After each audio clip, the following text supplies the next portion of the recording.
Sorry Priya, బాగా late అయిపోయింది. ఏమైంది? Are you okay? ఎవరైనా ఏమన్నా అన్నారా?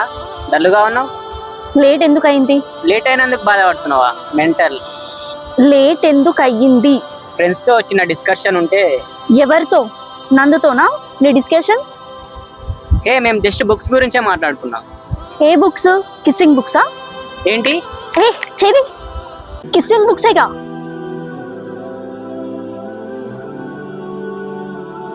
ఎందుకే అరుస్తున్నావు? అరవక నీకు సన్మానం చేయాలా? ఎంతలా నమ్ముకున్నాను నిన్ను. నా లైఫ్ అంతా నీతోనే అనుకున్నా. ఓకే ప్రియా, నువ్వు చెప్పినట్టుగానే చేద్దాం. ఎందుకంత ఫీల్ అవుతున్నావు? నువ్వు నాతో మాట్లాడకు. నీ ముఖం చూస్తేనే చిరాగ్గా ఉంది. ముందు ఇక్కడ నుంచి వెళ్ళు. నువ్వేమైనా ఐశ్వర్యరాయ్ అనుకుంటున్నావా? నీ ముఖం చూస్తే నేను అలాగే ఫీల్ అవుతున్నాను.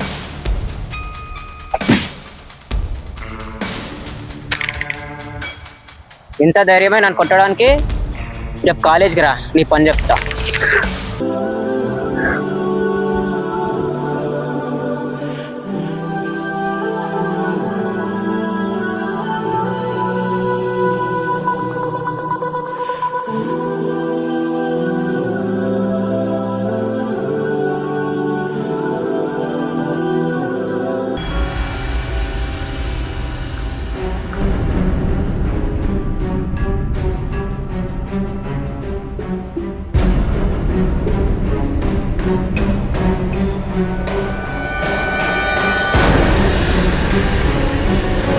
ఏం చేస్తున్నావు?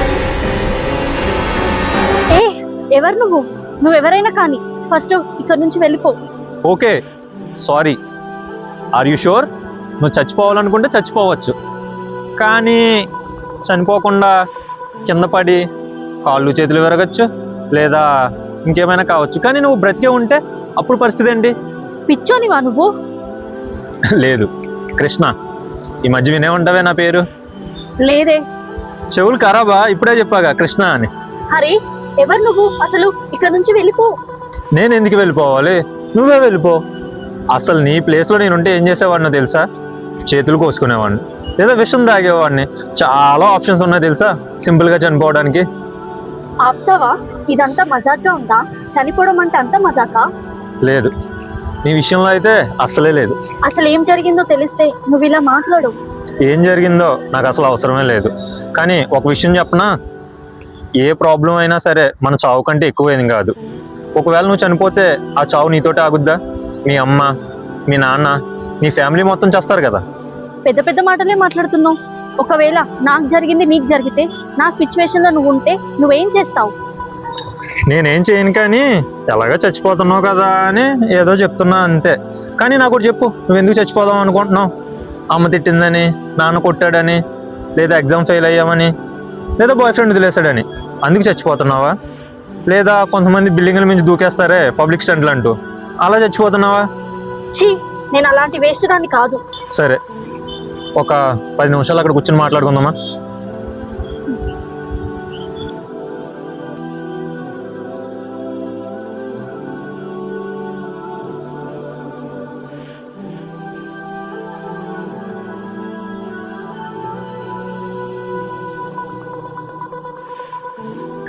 నీ పేరేంటి? కృష్ణ. కృష్ణ, నేను లవ్లో ఫెయిల్ అయ్యా. బ్రేకప్ అయింది. అది ఎందుకో చనిపోవాలనిపిస్తుంది. ఎలా ఓవర్కమ్ చేయాలో అర్థం కావట్లేదు. చూడు, మనం అందరూ కూడా లైఫ్లో గేమ్స్ ఆడుతున్నాం, లైక్ హైడ్ అండ్ సీక్. నువ్వు జస్ట్ ఓడిపోయావు అంతే, దానికే చావాలనిపిస్తుందా నీకు? అయినా నేనెందుకు చనిపోవాలి? ఎగ్జాక్ట్లీ. ఈ లైఫ్లో పాస్లు, ఫెయిల్లు, బ్రేకప్లు ఇవన్నీ జస్ట్ ఈవెంట్స్ మాత్రమే. దానికోసం నువ్వెందుకు చనిపోవడం? నాకు తెలుసు నీకు బాధ ఉంటుంది అని, కానీ బాధ ఉన్నప్పుడే కదా మనం మంచిగా ఉన్నట్టు. ఆ బాధను ఓవర్కమ్ చేయి, లైఫ్లో పాస్ అవ్వు, దాని నుంచి ఎలా ముందుకెళ్లాలో ఆలోచించు. అదంతా అంత ఈజీ కాదు.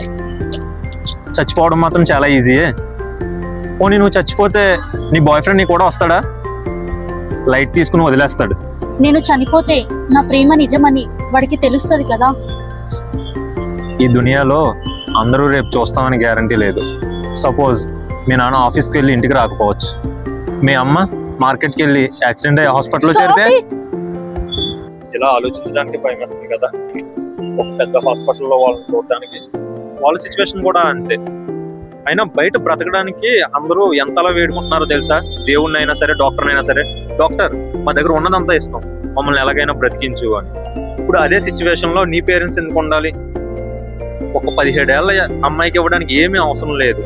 అయినా ఈ లవ్లు, బ్రేకప్లు, ఎగ్జామ్ ఫెయిల్లు, పాస్లు ఇవన్నీ జస్ట్ ఎమోషన్స్ అంతే. వాటి కోసం ప్రాణాలు తీసుకుంటావా? ఒక్కటి ఆలోచించు. ఉన్నన్ని రోజులు ఆనందంగా ఉండడం నేర్చుకో. ఒక ఫ్రెండ్లా చెప్తున్నా, అర్థం చేసుకో. ఫైనల్గా ఒకటి చెప్పనా, ఉన్నది ఒకే ఒక చిన్న జీవితం. ఉన్నన్ని రోజులు హ్యాపీగా ఎంజాయ్ చేయి. కృష్ణ, దేవుడు ఉన్నాడంటావా? నువ్వు దేవుణ్ణి నమ్ముతావా? అవును. అయితే ఉన్నాడు.